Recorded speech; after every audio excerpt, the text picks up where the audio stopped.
Ne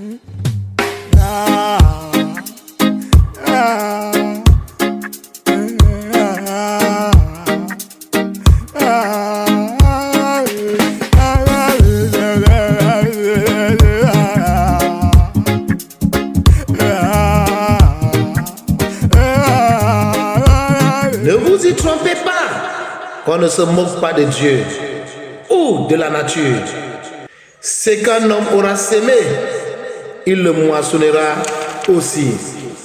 Parole de la Bible, nous rendons grâce à Dieu.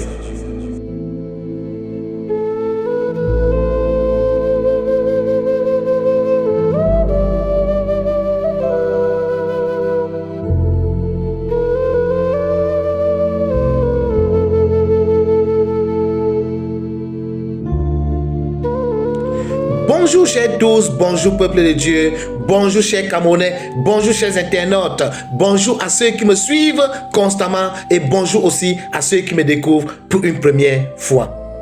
Je viens aujourd'hui parler de ce sujet, ultimatum divin à Fingon Tralala.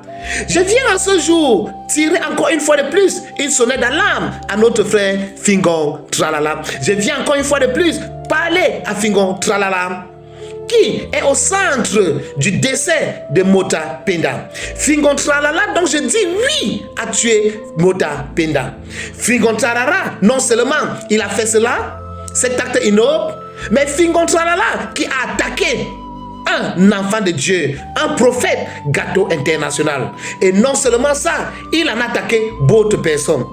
Je viens ici en ce jour aussi parler du cas de Noël Kengwe qui s'est marié dernièrement. Je vais venir exposer beaucoup de choses parce que Noël Kengwe, c'est quelqu'un dont je suivais il y a un temps. J'étais trop fan d'elle jusqu'à ce que je perde un peu le fil.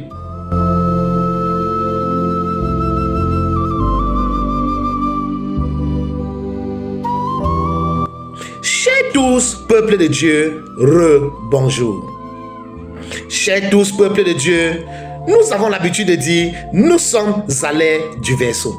Oui, je vais expliquer un peu l'ère du verseau avant de parler de l'histoire de Fingon Tralala pour que nous puissions bien comprendre qu'est-ce que l'ère du verseau et comment est-ce que ça s'est connecté avec les événements que nous avons aujourd'hui.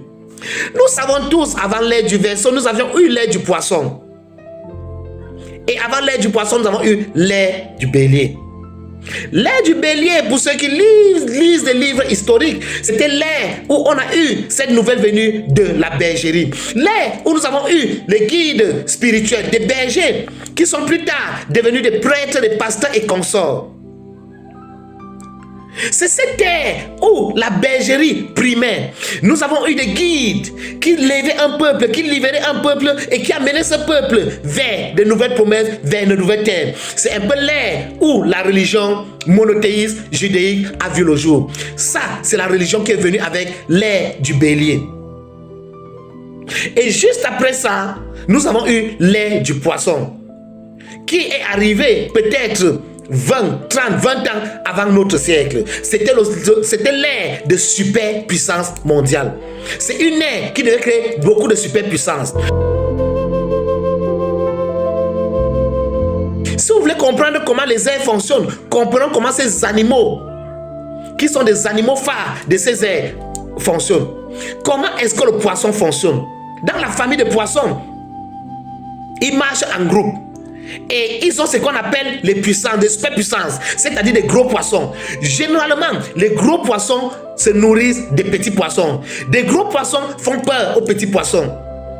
Des gros poissons guident, font le sissia, comme on a l'habitude de dire, menacent des petits poissons. Les gros poissons nagent plus vers des profondeurs. Et quand ils ont faim, ils se lèvent, ils viennent manger des petits poissons. Et ça, l'ère du poisson, ce sont des ères qui ont commencé peut-être à 30, 40 ans avant notre ère. C'est-à-dire quoi? L'ère du poisson, l'ère de superpuissance. La première puissance que nous avons vue de l'ère du poisson, c'était la puissance gréco-romaine. Oui, c'est une puissance qui a beaucoup gouverné politiquement et administrativement. Pour ceux qui ont étudié un peu ces choses historiques, ils connaissent la Pax Romana. Et la civilisation romaine nous affecte jusqu'à aujourd'hui. Parce que ça a été la première puissance de l'ère du poisson.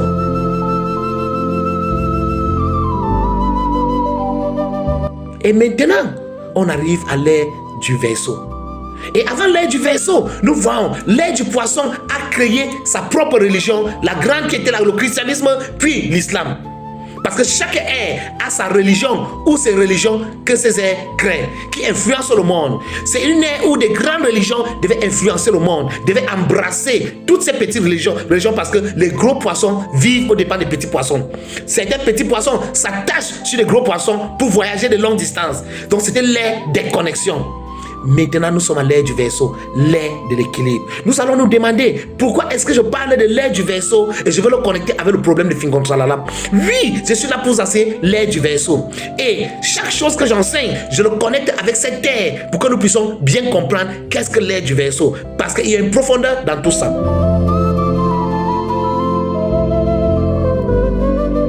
Lorsqu'on parle du Verseau, il y a une chose, prenons l'eau. Posons-nous la question, comment est-ce que l'eau fonctionne? L'eau, comme j'ai l'habitude de vous dire, c'est un élément équilibrateur. L'eau est là pour équilibrer le mal et le bien. Lorsque le mal a trop pris le dessus, l'eau vient équilibrer cela, le mal et le bien. Parce que le mal et le bien marchent ensemble, que nous voulons ou pas. Le mal et le bien est comme le jour et la nuit, ils doivent fonctionner ensemble. Un ne doit pas être plus long que l'autre. Lorsque un est plus long que l'autre, il y a problème. Le mal et le bien est un peu ce qu'on appelle en Asie le yin et le yang. Les religions asiatiques, le yin et le yang. C'est-à-dire, pour que le yin se sente, il faut le yang. Et pour que le yang se fasse valoir, il faut le yin.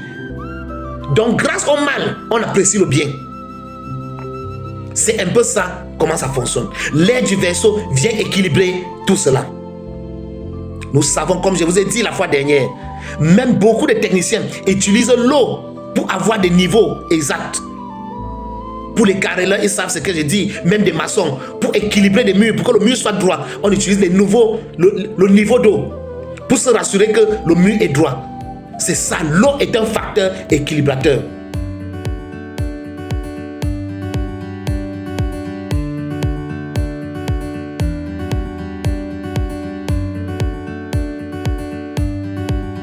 Chers tous peuples de Dieu, je reviens sur l'affaire de Fingontralala. Je vous ai dit que nous sommes à l'ère du Verseau et l'ère du Verseau, les choses doivent s'équilibrer. Tous les gros poissons d'hier vont tomber aujourd'hui. Je vous dis, toutes les superpuissances d'hier vont tomber aujourd'hui parce que nous étions en train d'entrer à l'ère du Verseau et nous sommes en train d'entrer pleinement à l'ère du Verseau. L'ère du Verseau a commencé son enchaînement, son fondu dans les années 1940 à montant. C'est pour ça que vous voyez, certaines religions ont prédit la fin du monde. Non, ce n'est pas la fin du monde, c'est la fin de l'ère du poisson. Ils ont cru que c'était la fin du monde. Oui, c'est la fin de l'ère du poisson.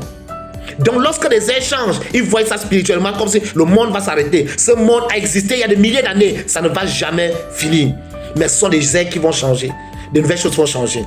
Et maintenant pour l'affaire Fingontralala et Motapenda, je reviens dessus avec cette ultimatum divin. Vous savez, il y a de cela 6 ou 7 mois que je parle de Fingontralala sur l'affaire Gâteau International. Et aujourd'hui c'est Motapenda. Mais Gâteau International, il est en train de souffrir par une absorption. Il a été absorbé par Fingontralala. Mais il est en train de vivre un cycle d'enfer, c'est-à-dire un cycle où il va rentrer vers Dieu pour ressurgir. Et je vous ai dit, Gâteau International sera le Waterloo de Fingontralala. Il est même le Waterloo parce qu'après avoir averti, nous avons vu l'histoire de Motapenda. Qu'on le veuille ou pas, qu'on l'accepte ou pas, Fingontralala est l'élément principal du décès de Motapenda. Pourquoi vous avez peur? Je n'ai pas peur de le dire. Fingontralala est celui qui est responsable de la mort de Motapenda. Le responsable spirituel, je le dirais. Mais tout ce qu'on voit physiquement, il y a un petit tintin, il y a un blogueur là qui est venu pour dire que Motapenda avec le VIH-Sida. Le VIH-Sida, tout ça, sont des maladies spirituelles. Oui. Lorsqu'on vous attaque spirituellement, il faut une maladie physique juste pour venir vous drainer vos forces de défense. Et on va dire le sida. Le sida n'est pas une maladie. C'est une déficience immunitaire. Lorsque vos âmes dans votre corps ne peuvent plus combattre, on appelle cela le sida. Donc ce n'est pas étrange. Et tout ça sont causés par des énergies spirituelles qui ont été drainées. Pour ceux qui ont regardé l'ancienne vidéo, j'ai essayé d'expliquer. Fingontralala n'a pas fini de faire ses méfaits. Nous avons vu, on avait décidé qu'on va construire une maison à Motapenda. Il a utilisé le vivant jusqu'à il va utiliser le mort. On a dit qu'on allait construire une maison. Les gens étaient prêts à donner de l'argent. Et subitement a surgi de nulle part un monsieur que c'est lui qui a le terrain, patati, patata, patata, patati. Tout ceci, Fingon est au courant. Tout ceci, Fingon est derrière. Vous voyez même le blogueur qui a une grosse tête, qui est nul là, Franco le Mignon. Il publie les choses. Mais tout ça, c'est du bobard. Pour vouloir élever Fingon Tralala. Si vous voyez quelqu'un qui aime Fingon Tralala, comprenez que cette personne entre en faux. Cette personne veut faire le faux. Parce que Fingon Tralala, c'est quelqu'un qui est dans du flou. De manière spirituelle et de manière physique. On s'est levé, on a décidé qu'on va plus construire la maison. Et subitement, on dit que le père n'a pas de terrain au village. Donc maintenant, on sera obligé de construire une maison sur un terrain que Fingon Tralala a donné. J'en ris et ça m'amuse. Pourquoi? Parce que ceci, c'est une autre ruse. On va construire la maison sur un terrain que soi-disant Fingon Tralala a donné. Oui, il a donné le terrain. Est-ce que le terrain est au nom de Motapenda? Non, on va toujours aller construire une maison. Demain, cette même maison sera discutée que non, c'était pour Fingon Tralala. On va enterrer l'autre dessus, mais on va dire que c'était pour Fingon Tralala. Et le même problème que le père de Motapenda souffre aujourd'hui, même l'enfant de Motapenda va aussi en souffrir demain. Qu'on a construit une maison sur un terrain qui n'est pas le terrain de son père, mais pour Fingon Tralala.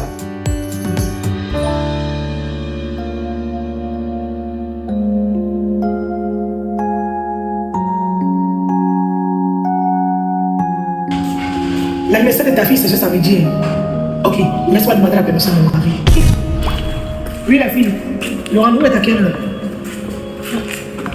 19h, c'est un peu tard. Mon mari n'est pas quand je marche la nuit. Ok, laisse-moi demander la permission à mon mari. Tu as besoin de combien? Ok, laisse-moi demander la permission à mon mari. Oui, dis-moi, tu fais quoi? Les photos de la soirée, dis-moi.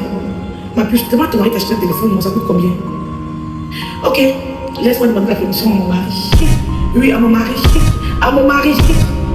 Let me ask to my husband. Yeah, my husband. My husband. My husband. My husband. Yeah, my husband. Peuple de Dieu, cher tous, je viens en ce jour féliciter notre soeur Kangwe Noël. Pourquoi est-ce que beaucoup souvent surpris pourquoi je sors féliciter Kangwe Noël? Parce que c'est quelqu'un que je suis depuis l'époque de Fingon. Lorsqu'elle sortait avec Fingon, lorsqu'elle avait l'enfant avec Fingon, et Fingon l'a abandonné avec l'enfant, c'est le moment où j'ai commencé à la suivre. Je la suivais de temps en autre jusqu'à ce que j'ai perdu le fil. C'est une femme que j'aimais beaucoup sur les réseaux sociaux par sa manière, son humour qu'elle distillait. Jusqu'au moment où elle a eu des problèmes avec son amie, Léa la sorcière, qui a décidé d'amener sa vie sur les réseaux sociaux. Là, j'ai perdu le fil.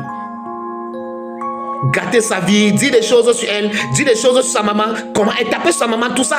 Moi, j'écoutais tout ça, je suivais tout ça. Mais je voyais le grain de mensonge et de jalousie dans tout cela. À partir de ce jour, j'ai même évité de suivre parce que Léa en faisait trop. Mais je savais qu'un jour, on va arriver là où Noël Kemwe, Dieu va parler en faveur, où la nature va parler en faveur. Et comme le temps donne toujours raison, j'ai appelé une amie que j'ai avec Léa. Une amie commune que j'ai avec Léa.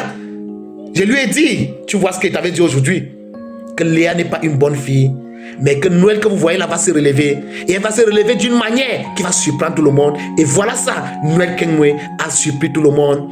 Et certains ont dit qu'on attend 6 mois, ça va durer. Je vous assure, cela va durer. Noël Kemwe n'est pas biscuit de mer. C'est une fille. S'il y a des gens un peu proches sur les réseaux sociaux, je parlerai de Noël Kemwe, qui ne cherche pas des problèmes sur d'autres, qui vient, elle a sa manière de parler, vous voyez sa voix, elle a une voix très mythique, j'aime beaucoup sa voix, une voix très mythique, une voix qui est personnalisée elle-même, j'aime trop écouter sa voix là, et c'est une femme qui sait se battre, c'est une femme qui sait chercher. Il y a des personnes qui n'ont pas la chance avec des hommes, elle essaye, c'est quand elles sont fatiguées d'essayer que Dieu envoie les hommes. C'est une femme comme ça. Avoir 4 enfants de 4 pères n'est pas un péché. Si on me dit d'épouser une femme qui a 4 enfants, 1 père, ou 4 enfants, 4 pères, je vais préférer la femme qui a 4 enfants, 4 pères. Parce que c'est très stratégique. Ces enfants ne pourront jamais s'élever contre vous un jour, parce qu'ils ont des pères différents. Ils ne peuvent jamais s'associer pour vous combattre. Mais si vous épousez une femme qui n'a que 2 enfants ou 3 avec le même père, faites très attention. Ces enfants peuvent s'élever contre vous.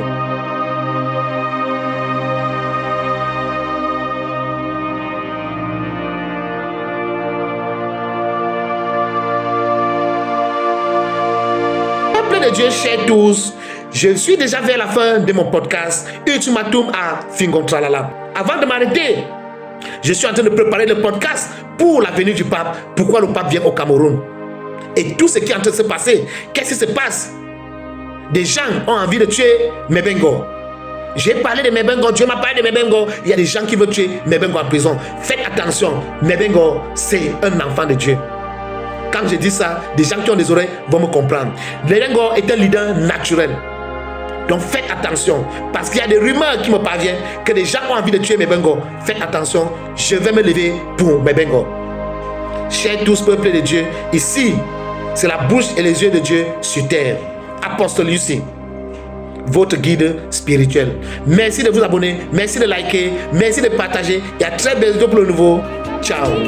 So give you, darling. I love you.